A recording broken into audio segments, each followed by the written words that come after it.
চলুন শুনে নিই শ্রীকৃষ্ণের জীবনাদর্শনের বাণী। শ্রীকৃষ্ণ বলেছেন, জীবন এক যুদ্ধক্ষেত্র। তুমি কখনো পরাজিত হলে আবার উঠে দাঁড়াও। অসীম শক্তি তোমার মধ্যে রয়েছে। জীবনের পথে অনেক বাধা আসবে, কিন্তু কখনো হার মানো না। কষ্ট বা বিপদে পড়লেও চেষ্টা চালিয়ে যাও। যদি তুমি মনে করো তোমার কষ্ট অবশ্যম্ভাবী, তবুও তুমি অবশ্যই উঠে দাঁড়াও। যে কোনো পরিস্থিতি দুঃখ বা কষ্ট যতই কঠিন হোক, তোমার মনোবল এবং শক্তি হারানোর নয়। সর্বোচ্চ চেষ্টা করো, বাকিটা ফলের হাতে ছেড়ে দাও। কারণ ফলকে তুমি নিয়ন্ত্রণ করতে পারো না, কিন্তু কর্ম তুমি নিয়ন্ত্রণ করতে পারো।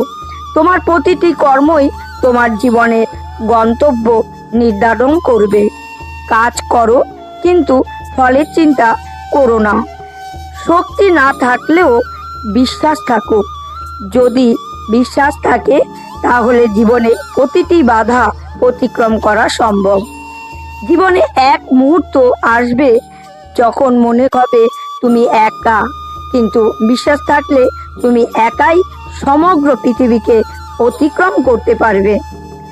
কষ্ট হলেও তুমি থেমে যাবে এমন নয়, তুমি উত্থান করবে এবং তুমি তোমার কাজ চালিয়ে যাবে।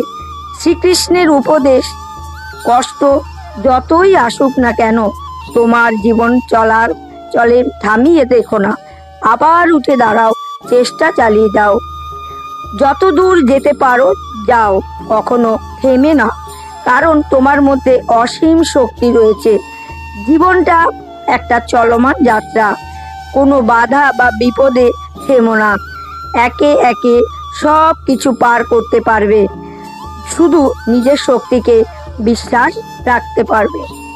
দুঃখ জীবনের অভ্যাস, কিন্তু সেই দুঃখ লুকিয়ে থাকে শক্তি ও সাহস।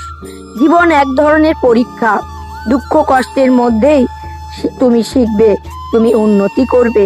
দুঃখ কখনো পরাজয়ের ইঙ্গিত নয়, বরং শক্তির উত্থান। যে ব্যক্তি জীবনের যে কোনো পরিস্থিতিতে হাসতে পারে, সে প্রকৃতিভাবে শক্তিশালী। সমস্যা বা বিপদ আসলেও তুমি যদি হাসি মুখে এগিয়ে যেতে পারো, তাহলে তুমি সত্যিকারের জয়ী। সকলে একবার বলো, নিতাই গৌর প্রেমানন্দে হরি হরি বল। রাধে রাধে।